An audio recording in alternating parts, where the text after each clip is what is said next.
So, lads, the Caitlin Clark and Natasha Howard situation is kind of crazy. It is kind of crazy in the way that it is very, very clear that Natasha Howard and Caitlin Clark do not like playing with each other. And it is a very much, different, different thing. Like, they don't like playing with each other. And that's not all on Natasha Howard. It's not all on Natasha Howard. But at the same time, I'm sorry, we're watching this happen in real time. We watched this happen in real time with Natasha Howard look off Caitlin Clark and take the ball up and then drive in at Brittany Griner, do complete a mega travel, and then throw it to Caitlin Clark with like 2 seconds to go to shoot a step back. There's 4 or 5 clips in the game. This one here as well. Natasha Howard just looks off Caitlin Clark, and Caitlin Clark, you can just see the reactions. As like, we got body language experts here, but I don't care. If you get looked off, by the way, and you're trying to push the pace, you're there shrugging. So you got Caitlin Clark there shrugging her shoulders like, what the hell? As Natasha Howard takes the ball up the floor and walks it up the floor. Because Natasha Howard wants the ball to be walked up the floor. That is not a thing where it's like Natasha Howard doesn't want to give the ball to Caitlin. It's not a personal thing. This isn't like she's trying to sabotage Caitlin. No, that's not a thing. She's trying to make sure she gets hers. Like, she's trying to make sure she gets hers. She is not trying to sabotage Caitlin. Like, that's very different. And this is the funniest clip I've ever seen. So, Natasha Howard gets the ball from Caitlin. And as soon as Caitlin sees the jab step, Caitlin decides, I'm just going to go tie my shoelace. Alicia Gray is like, what the hell do I do here? And the comments are funniest. What's Cece doing? Is she going to sneak in a 3-pointer on me? Should I keep guarding her? And by the way, Caitlin Clark is currently being denied while tying her shoelace. She's currently being denied while tying her shoelace, and Natasha Howard goes and bricks the layup. She takes, in fairness to her, that's not that difficult to shot. I don't hate that look. Like, she got a really good look at a layup. She just bricked the layup. I don't even hate the look. But Caitlin Clark literally passed the ball to Natasha Howard. Knew she wasn't going to get it back. And just said, you know what? I'm just going to tie my lace. Like, she really, really does not care whatsoever. She knows she's not getting the ball back. And look, I mean this when I say this.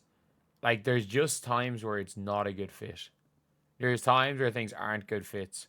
And, like, I'm sorry, she's not Kareem level that you can just give it to her when it slows down. Like, the problem is that she actively... If she was, by the way, if she was only a half-court player, like, if she was, say, not running the floor at all and not pushing the tempo, and then she just was... she was just, say, a half-court player and... You know, when the ball got dumped into her, she was kind of scoring inside. But at the same time, she is actively taking away. She is taking away from Caitlin Clark. She is taking away from Caitlin. She is taking away from the speed. All you have to do, by the way, is go and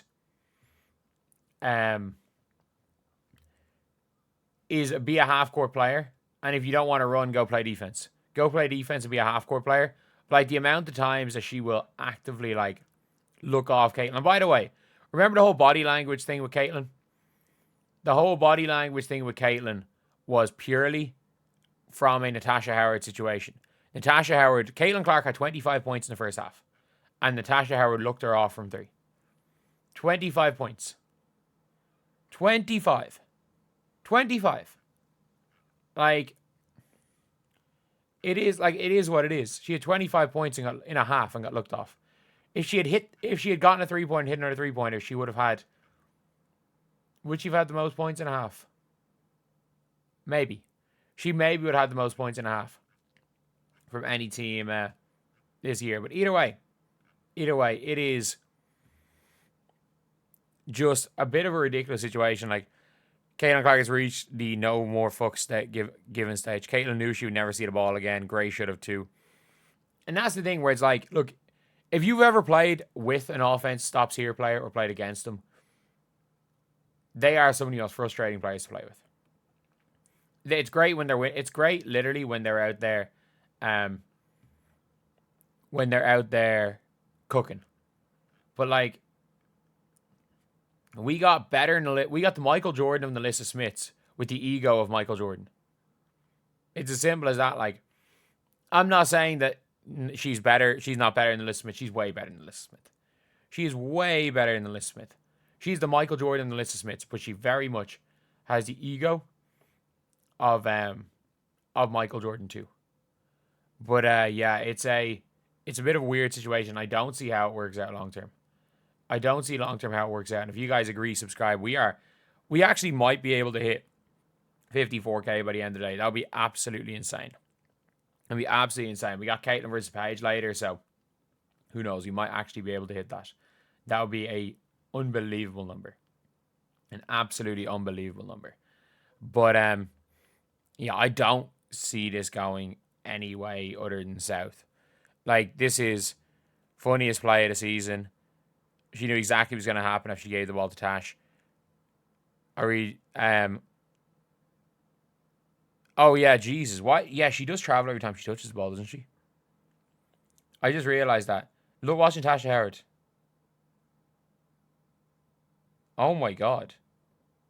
How many steps did she take?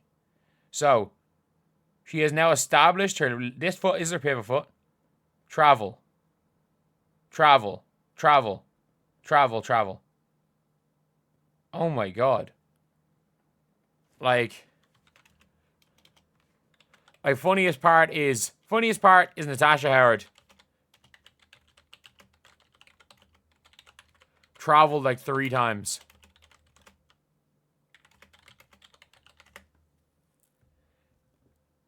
Like, she travels every time she touches the ball. Like, if you watch Natasha Howard, she literally travels like every single time she touches it, which is kind of crazy. And I just went on my bookmarks. You guys can see what the next video is going to be. But anyway, yeah, this is not a good situation for Caitlin Clark. It's not a good situation for the Fever as an organization because, let's be real, nobody's paying money to see Natasha Howard. Nobody is paying money to see Natasha Howard. That's all I can say. That is all I can say. Nobody's paying money to see her. But hopefully she her minutes get staggered with Caitlin Clark. Because when Caitlin's not on the floor, I think she's great. I think Natasha Howard is a great player to run the bench lineup. I think she can get tough buckets. I think late in games, she can be very effective when nobody else is scoring and it's a slow down, gritty game. But that should be plan C. It shouldn't be plan B. It should be plan C, D, E, or F, maybe plan Z. But there is a place for Natasha Howard, but it's not in a lineup with Caitlin Clark as an ISO player.